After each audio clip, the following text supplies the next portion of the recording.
Magandang hapon. Narito na ang pinakahuli sa lagay na ating panahon ngayong araw ng Lunes, unang araw ng Setyembre taong 2025.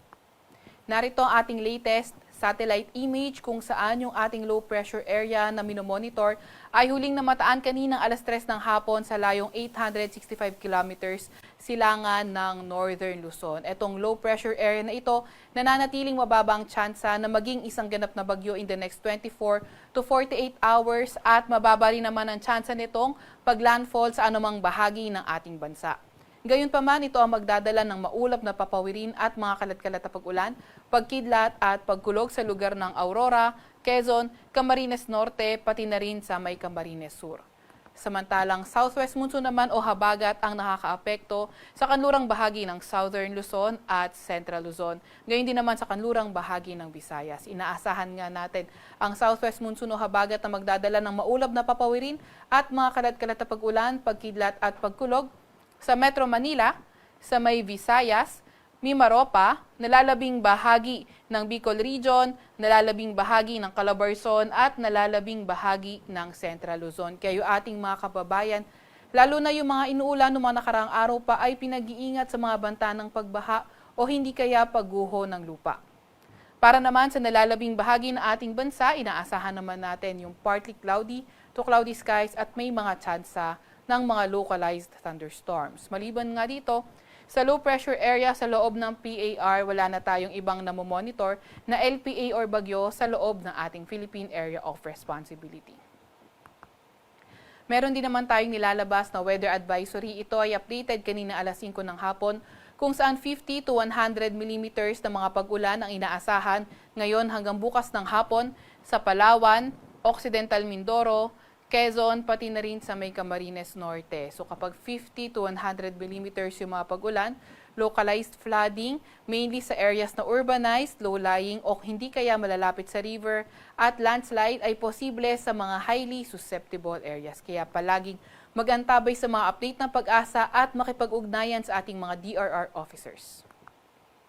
Para naman sa lagay na ating panahon bukas, nakikita nga natin na magiging maulan pa rin sa Central Luzon, Calabarzon, Mimaropa, Bicol Region, kabilang na ang Metro Manila. Ang sanhi niyan ay ang southwest monsoon o habagat, pati na rin yung low pressure area. Ito ay posible maging sanhi ng mga pag-ulan. Para naman sa nalalabing bahagi ng Luzon, partly cloudy to cloudy skies ating inaasahan at may mga tsansa ng mga localized thunderstorms. Agwat na temperatura bukas sa Metro Manila ay 24 to 31 degrees Celsius. 17 to 24 degrees Celsius sa may Baguio, 25 to 32 degrees Celsius sa may Lawag, 25 to 33 degrees Celsius sa may Tugigaraw, 25 to 30 degrees Celsius sa may Legazpi, at 23 to 28 degrees Celsius naman sa may Tagaytay. Agwat na temperatura bukas sa may Puerto Princesa ay 25 to 30 degrees Celsius at 26 to 30 degrees Celsius naman sa may Calayan Islands. Para naman sa lagi ng panahon sa Visayas at Mindanao, nakikita nga natin by tomorrow, maulan pa rin sa Visayas, sanhi ng habagat o southwest monsoon, kung saan sa Mindanao naman ay may kita pa rin natin na magpapatuloy ang fair weather condition pero may mga tsansa pa rin ng mga localized thunderstorms. Agwat ang temperatura bukas sa Davao, Cebu at Iloilo ay 25 to 30 degrees Celsius. 25 to 29 degrees Celsius sa may Tacloban. Sa may Zamboanga naman ay 25 to 31 degrees Celsius, 22 to 29 degrees Celsius sa may Cagayan de Oro at 25 to 30 degrees Celsius naman sa may Davao.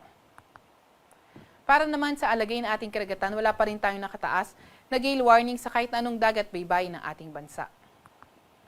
Para sa 3-day weather outlook ng mga pangunahing syudad natin, nakikita natin sa Metro Manila, kabilang na nga yung mga nasa may western section ng Central Luzon at Southern Luzon, nakikita natin na maulan pa rin Wednesday until Friday. Sa Legazpi naman at malaking bahagi ng Bicol Region, Wednesday until Thursday, magiging maulan pero pagdating ng Friday, nakikita natin ang pagganda ng panahon.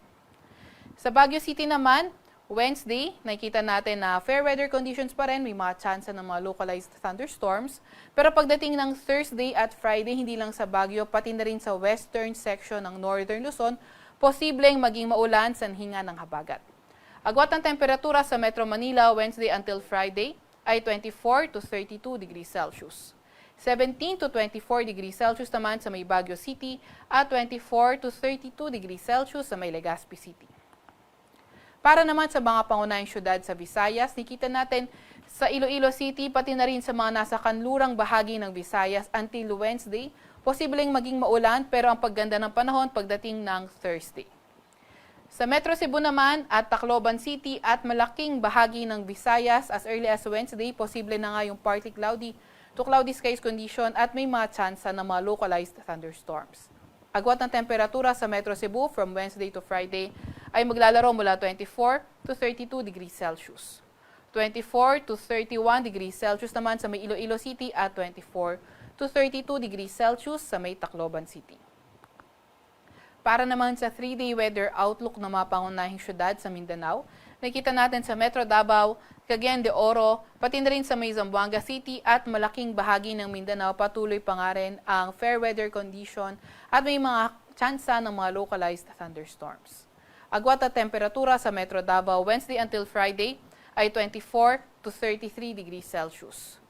23 to 32 degrees Celsius naman sa may Cagayan de Oro City at 23 to 32 degrees Celsius naman sa may Zamboanga City. At yan nga muna pinakahuli sa lagay na ating panahon mula sa Weather Forecasting Center ng Pag-asa, Veronica Torres.